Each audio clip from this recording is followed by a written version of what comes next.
विद्यार्थी मित्रांनो नमस्कार, स्वागत आहे तुमचं आपली शाळा जी या आपल्या हक्काच्या यूट्यूब चॅनलवर। मित्रांनो, आपण तलाठी भरतीसाठी MPSC पॅटर्ननुसार 30 संभाव्य प्रश्नसंचांची सिरीज सुरू केलेली आहे। त्यामधील हा मित्रांनो आजचा 21व्या नंबरचा प्रश्नसंच आहे। मित्रांनो, आजचा हा क्लास खूप महत्त्वपूर्ण होणार आहे। तुमच्या कमेंटनुसार यामध्ये आपण विषय घेतलेले आहे। बघूया आजचा महत्त्वपूर्ण प्रश्नसंच। प्रश्न क्रमांक पहिला आहे, भारतातील पहिले वृत्तपत्र कोणते? बेंगॉल गॅझेट कोणी सुरू केले? असा हा प्रश्न आहे। मित्रांनो, यामध्ये लक्षात ठेवा, जेम्स ऑगस्ट हिकी यांनी कधी 1780 मध्ये कलकत्ता येथून बेंगॉल गॅझेट आणि कलकत्ता जनरल ॲडव्हर्टायझर हे भारतातील पहिले साप्ताहिक सुरू केले। मित्रांनो, हा पॉईंट खूप महत्त्वाचा आहे। तर या प्रश्नाचे अचूक उत्तर आहे पर्याय क्रमांक बी। पर्याय क्रमांक ब, जेम्स ऑगस्ट हिकी। कोणी सुरू केले मित्रांनो? James August Hicky. कधी सुरू केले? 1780 मध्ये सुरू केले। कोणते वृत्तपत्र? तर बेंगॉल गॅझेट हे वृत्तपत्र सुरू केले। मित्रांनो, आपले इतिहास या विषयातील कोणता घटक निवडलेला आहे? आज आपण भारतीय वृत्तपत्राचा इतिहास हा घटक निवडलेला आहे। यावर खूप वेळा रिपीटेड प्रश्न झालेले आहे। यानंतर मित्रांनो, आपले GK GSचे सर्वच्या सर्व 5-5 प्रश्न होणार आहे। तुमच्या कमेंटनुसार हे प्रश्न आपण घेतलेले आहे। प्रश्न क्रमांक दुसरा आहे, मराठी वृत्तपत्र सृष्टीचे जनक म्हणून कोणाला ओळखले जाते? यामध्ये लक्षात ठेवा, बाळशास्त्री जांभेकर यांनी 6 जानेवारी 1832 रोजी मराठी भाषेतील पहिले वृत्तपत्र कोणते? दर्पण सुरू केले। म्हणूनच 6 जानेवारी मित्रांनो हे तारीख खूप महत्त्वाची आहे। 6 जानेवारी हा जो दिवस आहे आपण महाराष्ट्र पत्रकार दिन म्हणून साजरा करतो। ठीक आहे मित्रांनो, या प्रश्नाचे अचूक उत्तर आहे पर्याय क्रमांक क, बाळशास्त्री जांभेकर। बाळशास्त्री जांभेकर। मराठी वृत्तपत्र सृष्टीचे जनक कोण आहे? तर बाळशास्त्री जांभेकर हे आहेत।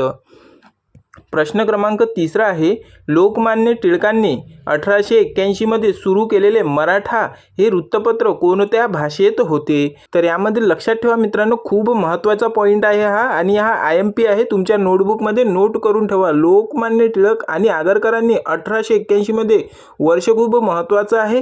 केसरी जे मराठीत निघत होतं आणि मराठा हे कशात निघत होतं? इंग्रजीमध्ये निघत होतं। हे वृत्तपत्र सुरू केले। पुढे केसरीचे संपादक टिळक, तर मराठीचे संपादक हे आगरकर झाले। खूप वेळा मित्रांनो अशा प्रकारचा प्रश्न आलेला आहे। या प्रश्नाचे अचूक उत्तर आहे पर्याय क्रमांक ब, इंग्रजी। मराठा हे वृत्तपत्र कोणत्या भाषेत निघत होते? तर इंग्रजीमध्ये, आणि केसरी हे मराठीत निघत होते।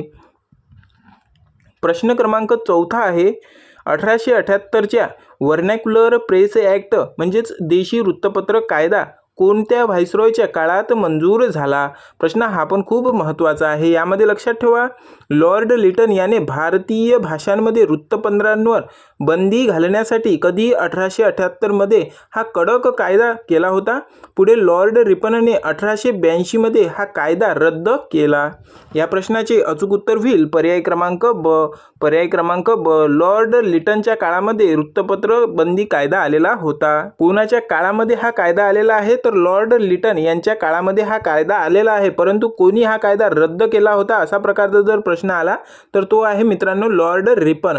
कधी बंद केला होता? तर 1882 मध्ये हा रद्द केला होता, आणि सुरुवात होती मित्रांनो याची 1878 मध्ये। ठीक आहे, पॉईंट नोट करत चला, खूप महत्त्वाचे पॉईंट आहेत। प्रश्न क्रमांक 5वा आहे, डॉक्टर बाबासाहेब आंबेडकर यांनी 31 जानेवारी 1920 रोजी कोणते पाक्षिक सुरू केले? खूप महत्त्वाचा प्रश्न आहे, रिपीटेड आहे। डॉक्टर बाबासाहेब आंबेडकरांनी अस्पृश्यांच्या वेदनांना वाचा फोडण्यासाठी मूकनायक हे पाक्षिक सुरू केले। यासाठी छत्रपती शाहू महाराजांनी आर्थिक मदत देखील त्यांना केली होती।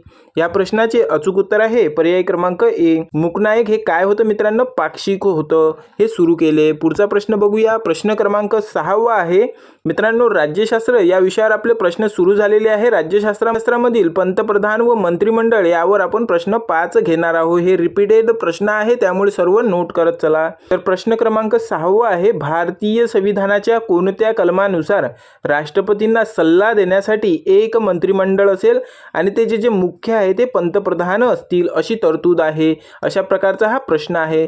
मित्रांनो, यामध्ये लक्षात ठेवा, कलम 74(1) नुसार राष्ट्रपतींना त्यांच्या कार्यात सहाय्य व सल्ला देण्यासाठी एक मंत्रिमंडळ असेल, ज्याचे मुख्य पंतप्रधान असतील? ह्या प्रश्नाचे अचूक उत्तर होईल पर्याय क्रमांक कलम 74 नुसार. कलम 74 नुसार. मित्रांनो, अजूनपर्यंत तुम्ही आपली शाळा जीकेला सबस्क्राईब केलं नसेल तर आत्ताच करून घ्या. सोबतच आपले टेलिग्राम चॅनल देखील जॉईन करून घ्या, ज्यामुळे तुमची कोणतीही माहिती मिस होणार नाही. प्रश्न क्रमांक 7 आहे, केंद्रीय मंत्रिमंडळातील मंत्र्यांची संख्या लोकसभेच्या एकूण सदस्य संख्यांच्या किती टक्केपेक्षा जास्त असणार नाही? हा खूप महत्त्वाचा प्रश्न आहे. यामध्ये लक्षात ठेवा, 2003च्या 91व्या घटनादुरुस्तीनुसार केंद्रीय मंत्रिमंडळाची एकूण संख्या पंतप्रधानासह म्हणजेच मित्रांनो पंतप्रधान मिळून लोकसभेच्या एकूण सदस्य संख्येच्या 15% पेक्षा जास्त असणार नाही, अशी मर्यादा घालण्यात आली आहे. ह्या प्रश्नाचे अचूक उत्तर होईल पर्याय क्रमांक क, 15% पेक्षा जास्त. ठीक आहे मित्रांनो, 15% पेक्षा जास्त असणार नाही. प्रश्न क्रमांक 8 आहे, केंद्रीय मंत्रिमंडळ सामूहिकरित्या कोणाला जबाबदार असते? मित्रांनो, ज्यांनी कोणी आदिवासी विकास भरतीचा फॉर्म भरलेला असेल त्यांच्यासाठी महत्त्वाची सूचना आहे की आपल्या यूट्यूब चॅनलवर मित्रांनो आपण 2 व्हिडिओ अपलोड केलेले आहे. मॅरेथॉन लेक्चर आहेत. हे सर्वच्या सर्व आपण संभाव्य प्रश्नसंच यामध्ये घेतलेले आहेत. ते तुम्ही आताच जाऊन बघू शकता. सोबतच तुमच्या मित्रांपर्यंत देखील हा तलाठी भरतीचा क्लास शेअर करू शकता, जेणेकरून त्यांना देखील या सर्व गोष्टीची माहिती होईल. मध्ये खूप महत्त्वाचा पॉईंट आहे, लक्षात ठेवा. संविधानाच्या कलम 75(3) नुसार केंद्रीय मंत्रिमंडळ सामूहिकरित्या संसदेच्या लोकसभा या सभागृहाला जबाबदार असते. प्रश्न काय आहे मित्रांनो, केंद्रीय मंत्रिमंडळ सामूहिकरित्या कोणाला जबाबदार असते? तर लोकसभेला जबाबदार असते. क्रमांक क या प्रश्नाचे अचूक उत्तर होईल. तर यामध्ये एक पॉईंट आणखी नोट करा की लोकसभा हे कनिष्ठ सभागृह आहे, तर राज्यसभा हे वरिष्ठ सभागृह आहे. परंतु अधिकारिक दृष्ट्या जर म्हटलं तर लोकसभा वरिष्ठ सभागृह होईल आणि राज्यसभा हे कनिष्ठ सभागृह होईल. यामध्ये खूप लोकांचे कन्फ्युजन होते, त्यामुळे हा पॉईंट नोट करून ठेवा. मी परत एकदा सांगतो तुम्हाला, लोकसभा हे कनिष्ठ सभागृह आणि राज्यसभा हे काय झाले तर वरिष्ठ सभागृह झाले. परंतु जर अधिकाराच्या दृष्टिकोनातून जर इथं प्रश्न विचारला तर अधिकाराच्या दृष्टिकोनातून लोकसभा हे वरिष्ठ सभागृह होईल आणि राज्यसभा हे कनिष्ठ सभागृह होईल. ठीक आहे मित्रांनो, पॉईंट लक्षात राहील ना, नोट करून घ्या. तुमच्या मित्रांपर्यंत देखील हा महत्त्वाचा क्लास शेअर करत चला मित्रांनो, कारण की या क्लासमध्ये आपण खूप महत्त्वाचे तुमच्या कमेंटनुसारच प्रश्न घेतलेले आहेत. त्यामुळे हे सर्वच्या सर्व IMP आहेत.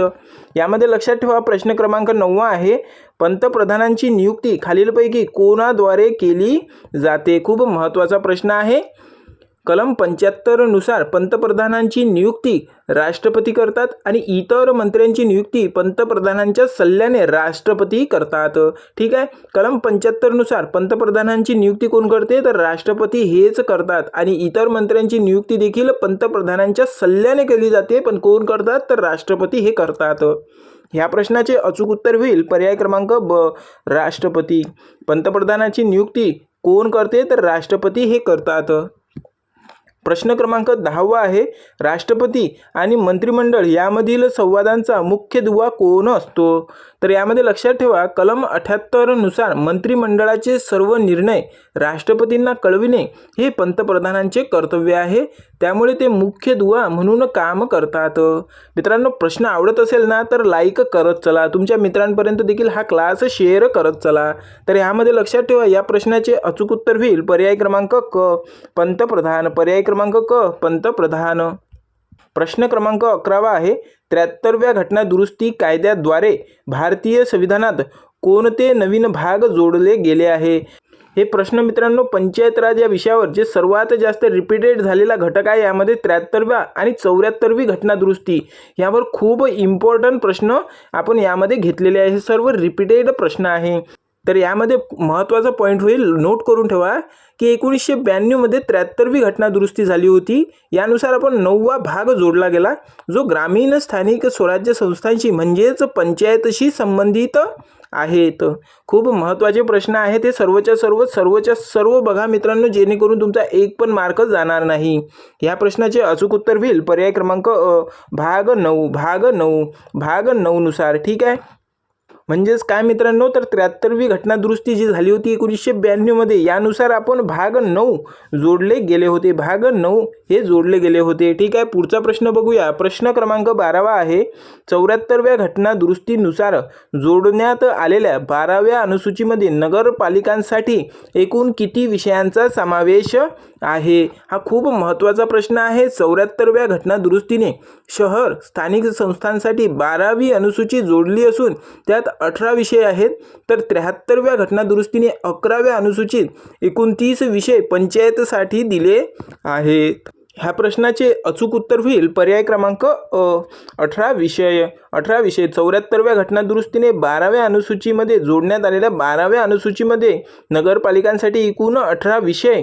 ठीक आहे मित्रांनो, किती विषयांचा समावेश आहे? तर 18 विषय यांचा समावेश आहे.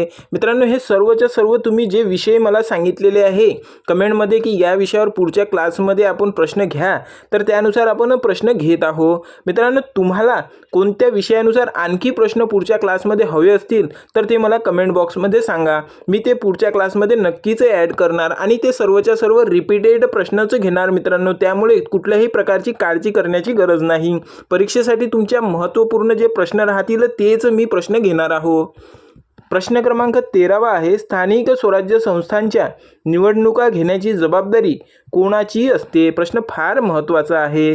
73व्या आणि 74व्या घटना दुरुस्तीनुसार पंचायती आणि नगरपालिकांच्या निवडणुका ह्या निष्पक्षपणे घेण्यासाठी प्रत्येक राज्यात स्वतंत्र राज्य निवडणूक आयोग स्थापन करण्याची तरतूद आहे. मित्रांनो, कोणती घटना दुरुस्तीनुसार? 73व्या आणि 74व्या घटना दुरुस्तीनुसार. ह्या प्रश्नाचे अचूक उत्तर होईल पर्याय क्रमांक ब. पर्याय क्रमांक ब, राज्य निवडणूक आयोग. मित्रांनो, तुम्हाला प्रश्न आवडत आहे ना, आपल्याची क्वालिटी आवडत आहे ना, तर कमेंट बॉक्समध्ये मला एक हार्ट पाठवा. तुमचा एक मित्रांनो कमेंट माझ्यासाठी खरंच खूप महत्त्वपूर्ण असते. मला पुढच्या क्लासमध्ये कोणते प्रश्न घ्यावे त्यासाठी मित्रांनो खरंच खूप मदत करते. तर प्रश्न क्रमांक 14वा आहे. 73व्या घटना दुरुस्तीनुसार पंचायतीच्या त्रिस्तरीय रचनेमध्ये सर्वात खालच्या स्तरावर कोणती संस्था असते? तर यामध्ये लक्षात ठेवा, त्रिस्तरीय रचनेत सर्वोच्च स्तरावर जिल्हा परिषद, मध्यम स्तरावर पंचायत समिती आणि पायाभूत स्तरावर सर्वात खालच्या स्तरावर ग्रामपंचायत कार्य करते. त्रिस्तरीय मित्रांनो खूप लक्षात ठेवा हे पॉईंट. त्रिस्तरीय मध्ये काय येते? वरच्या स्तरावर सर्वोच्च स्तरावर काय येते? तर जिल्हा परिषद येते. जिल्हा परिषद. ठीक आहे मित्रांनो, दुसऱ्या स्तरावर मध्यम स्तरावर काय येते? तर पंचायत समिती येते. ठीक आहे, आणि तिसऱ्या स्तरावर काय येते मित्रांनो? सर्वात खाली ग्रामपंचायत येते. ग्रामपंचायत येते. हे 3 पॉईंट नोट करून ठेवा. ह्या प्रश्नाचे अचूक उत्तर आहे पर्याय क्रमांक क, ग्रामपंचायत. 73व्या घटना दुरुस्तीनुसार पंचायतच्या त्रिस्तरीय रचनेत सर्वात खालच्या स्तरावर कोणती संस्था असते? तर ग्रामपंचायत ही असते. प्रश्न क्रमांक 15वा आहे. भारतात दरवर्षी कोणत्या दिवशी राष्ट्रीय ग्रामपंचायत दिन, खूप महत्त्वाचा पॉईंट आहे, राष्ट्रीय ग्रामपंचायत दिन साजरा केला जातो? कोणत्या दिवशी? तर ह्या प्रश्नाचे अचूक उत्तर होईल पर्याय क्रमांक ब, 24 एप्रिल रोजी. नेहमीच मित्रांनो आपण राष्ट्रीय पंचायत राज दिन साजरा करतो. ह्यामध्ये लक्षात ठेवा 24 एप्रिल 1993 रोजी 73वी घटना दुरुस्ती देशभरात लागू झाली. कधी? 24 एप्रिल 1993 रोजी. म्हणूनच हा दिवस आपण दरवर्षी राष्ट्रीय पंचायत राज दिन म्हणूनच साजरा करतो. ह्या प्रश्नाचे अचूक उत्तर होईल पर्याय क्रमांक ब, 24 एप्रिल. 24 एप्रिल हा दिवस आपण राष्ट्रीय पंचायत राज दिन म्हणूनच साजरा करतो. प्रश्न क्रमांक 16वा आहे. महाराष्ट्रात कापसाच्या उत्पादनासाठी अत्यंत उपयुक्त असणारी जमीन कोणती? ह्यामध्ये लक्षात ठेवा, महाराष्ट्रातील दख्खनच्या पठारातील काळी कापसाची जी मृदा आहे तिला आपण रेगुर मृदा म्हणतो. पाणी धरून ठेवण्याच्या क्षमतेमुळे कापूस आणि ऊस शेतीसाठी अत्यंत सुपीक मानली जाते. ह्या प्रश्नाचे अचूक उत्तर आहे पर्याय क्रमांक क, काळी, तिलाच आपण रेगुर मृदा म्हणतो. हीच कसदार मृदा देखील आहे. कापसाच्या उत्पादनासाठी अत्यंत महत्त्वाची मृदा आहे मित्रांनो, काळी कसदार मृदा. तर मित्रांनो, हे आपले भूगोल या विषयावर प्रश्न सुरू आहे. भूगोलमधील महाराष्ट्रातील कृषी व उद्योग या क्षेत्राशी संबंधित आपले हे प्रश्न होणार आहे. हे 5 प्रश्न खूप महत्त्वाचे होणार आहे मित्रांनो. एकही प्रश्न यातला मिस करू नका.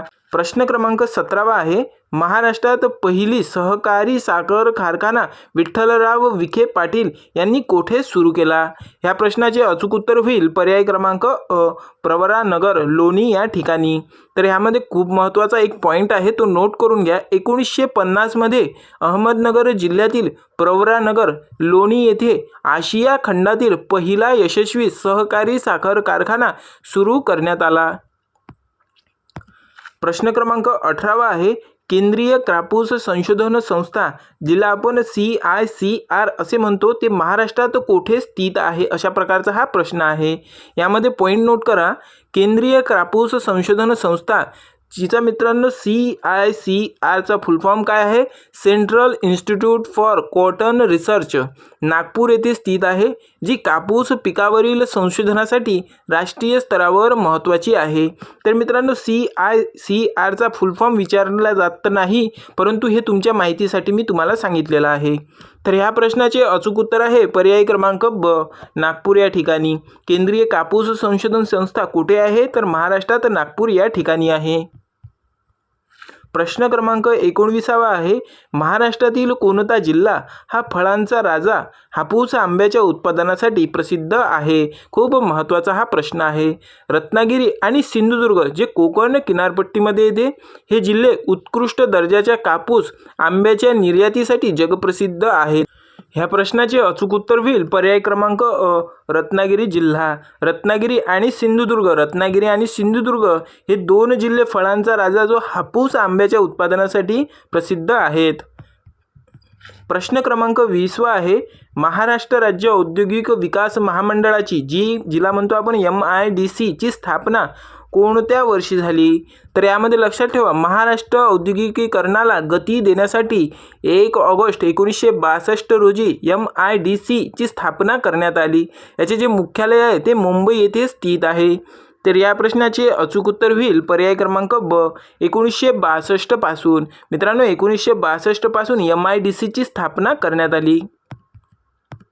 प्रश्न क्रमांक 21 आहे, 2011च्या जनगणनेनुसार भारताच्या लोकसंख्येची घनता प्रति चौरस किलोमीटर किती होती? हा खूप महत्त्वाचे प्रश्न आहे, IMP आहे, कारण की आपल्या अर्थशास्त्रामधील लोकसंख्या या घटकावर हे प्रश्न आहे. 2011च्या जनगणनेनुसार मित्रांनो जेवढे काही प्रश्न बनतात ते 5 प्रश्न मोस्ट इम्पॉर्टंट आपण ह्या क्लासमध्ये घेतलेले आहे. त्यामुळे हे खूप महत्त्वाचे प्रश्न होणार आहे. यामध्ये महत्त्वाचा पॉईंट आहे, नोट करा.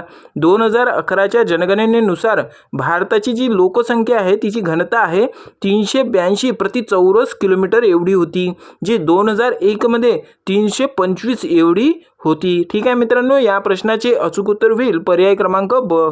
382 प्रति चौरस किलोमीटर. 382 प्रति चौरस किलोमीटर एवढी मित्रांनो भारताची लोकसंख्येची घनता एवढी आहे. ठीक आहे, पुढचा प्रश्न बघूया. प्रश्न क्रमांक 22 आहे, 2011च्या जनगणनेनुसार महाराष्ट्राचे लिंग गुणोत्तर किती होते? तर ह्यामध्ये लक्षात ठेवा, 2011च्या अंतिम आकडेवारीनुसार महाराष्ट्राचे लिंग गुणोत्तर 929, म्हणजेच दर 1000 पुरुषामागे स्त्रियांचे प्रमाण किती? 929. तर भारताचे लिंग गुणोत्तर होते 943.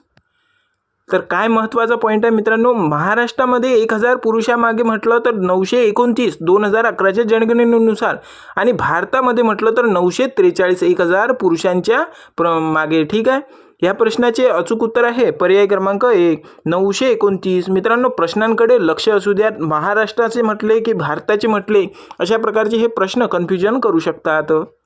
प्रश्न क्रमांक 23 आहे, लोकसंख्याशास्त्रात कोणत्या वर्षाला महाविभाजनाचे वर्ष म्हणून ओळखले जाते? तर ह्यामध्ये लक्षात ठेवा, 1921 या वर्षात भारताच्या लोकसंख्या वृद्धी दर उणे -0.31% नोंदवला गेला होता. दुष्काळ व महामारीमुळे लोकसंख्या घटली होती, त्यानंतर ती सातत्याने वाढली. ठीक आहे, ह्या प्रश्नाचे अचूक उत्तर होईल पर्याय क्रमांक ब, 1921. पर्याय क्रमांक ब, 1921. प्रश्न क्रमांक 24 आहे 2011च्या जनगणनेनुसार महाराष्ट्रातील सर्वाधिक साक्षरतेचा जिल्हा कोणता आहे? खूप वेळा हा प्रश्न आलेला आहे, त्यामुळे IMP आहे, नोट करून ठेवा. 2011च्या जनगणनेनुसार मुंबई उपनगर हा जिल्हा 89.9% साक्षरतेसह प्रथम क्रमांकावर आहे. त्यानंतर मुंबई शहर आणि नागपूरचा क्रमांक लागतो. तर ह्या प्रश्नाचे अचूक उत्तर होईल पर्याय क्रमांक मुंबई उपनगर. प्रश्न क्रमांक 25 आहे भारतात पहिली जनगणना 1872 मध्ये कोणाच्या काळात सुरू झाली होती? मित्रांनो, प्रश्न आवडत असेल तर लाईक करत चला. आपली शाळा जीकेला सबस्क्राईब केले नसेल तर आत्ताच करून घ्या. सोबत हा क्लास मित्रांनो तुमच्या मित्रांपर्यंत देखील पोहोचवा.